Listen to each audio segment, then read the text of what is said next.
Well, boys, it has been an extremely long week.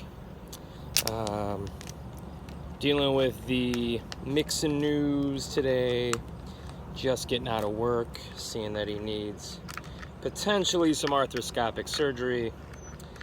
So it's been a rough little week for the Polish Pounder. But we'll see what happens. But I wanted to get a video done for you boys because, you earned it.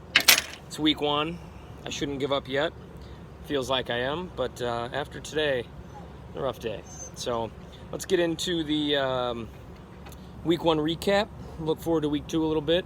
Some of you look forward to week two. I am not. But yeah, so let's get right down to it.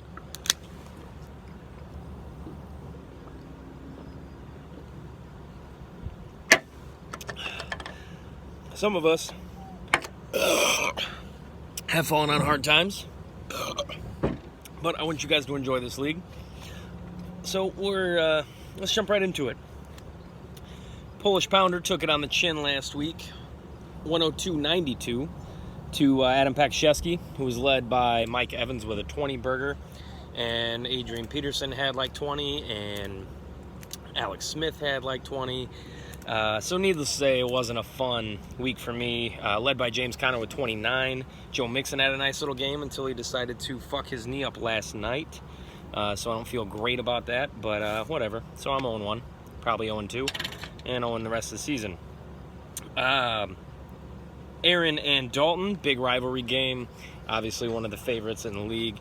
Aaron and Nico beat Dalton by a score 95-85. Dalton was led by Tyrod Taylor with 23, pretty much all with his legs.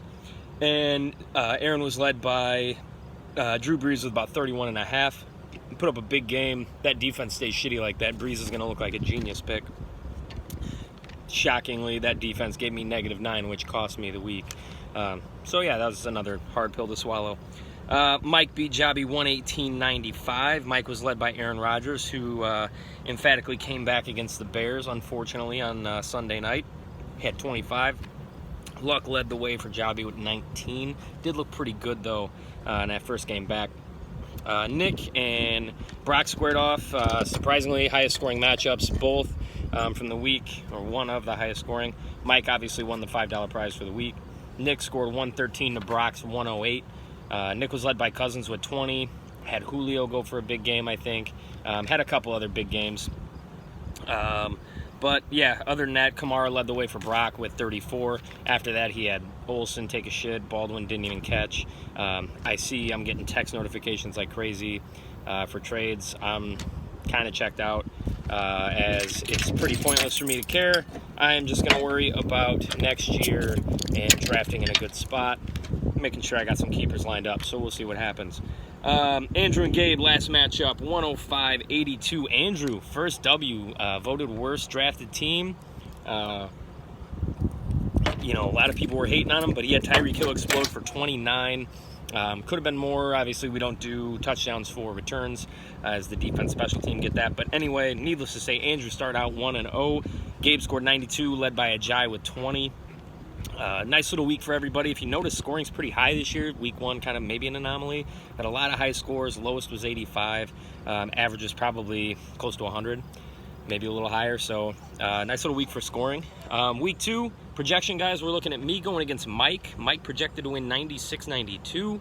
Real close after Thursday night's game. We're pretty much even, I think. And I had Mixon get like 8.4. He had Crabtree get about 6.5. So yeah, I mean, that one's neck and neck. But at this point, I'm probably going to lose, and that's just going to piss me off.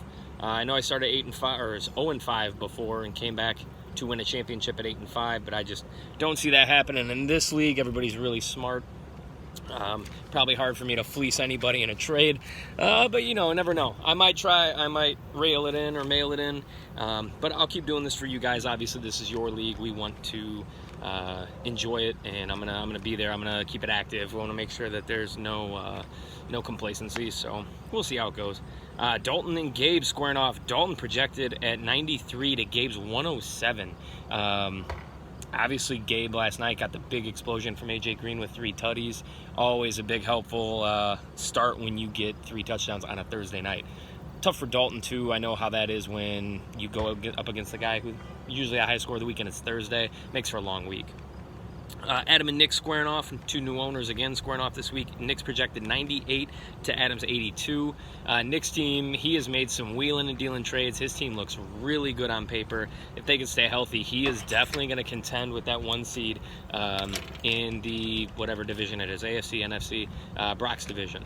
So those 2 teams right there, I think, are right now the strong favorites. Obviously, injuries take a big part of that, but we'll see what happens. Jobby and Aaron, real close matchup projection here. Aaron's projected 90 points to Jobby's 89, so real close, guys, probably dicing it up. Obviously, maybe some injury news with Fournette there. If he doesn't play, I think it could swing it a little bit in the other favor. Obviously, they have TJ Yeldon, but he's no Leonard Fournette, obviously. And then last but not least, we got Brock projected to have a 95 to 83 victory over Andrew. Obviously, Andrew last week scored 105. They're projecting him quite a bit lower. Tyreek Hill's got a nice little matchup, I think, with Pittsburgh. We'll see how that shakes out. Obviously, he's a unbelievable weapon. Huge mistake, me not keeping him in the 6th round, but whatever. So, yeah, guys, it was a great first week. We've had a lot of activity, tons of trades, a lot of pickups. Waiver wire's been hot. I think at this point, everything's running really smooth. Everybody's paid up. Transactions, like I said, are hopping off. The trades have been great. Text activity's been good. Like the trades, this is probably the most trades we've ever had going into week 2 that I can remember. I mean, everybody's real active, responding. It's been fun. So, we'll keep it up, guys. Obviously, go Bears at this point, as my season, I feel like, is probably on the brink of falling over. So I'll just continue to hopefully ride it out. Maybe get some luck here and there. Maybe the Steelers trade Bell. Who knows? But it's been disappointing for me this early. If I'm going to have shit like this happen, I'd rather have it happen later. This is a little disheartening, which sucks. But fuck my team. You guys worried about yours. It's so far, like I said, everything's been good. So we'll see how it goes. But guys, good luck week 2. We will be bouncing back. I'll be back here, probably try to get a Thursday or Friday video in next week, maybe even a little earlier in the week, to recap week 2, projection for week 3. I will keep on drinking, as my season is going to go down the drain with my Friday night. Enjoy your weekend, boys. Have fun. Watch some football on Sunday. Big Bears game Monday night against Seattle. I think Bears are 3.5-point favorite. I'm really liking that number.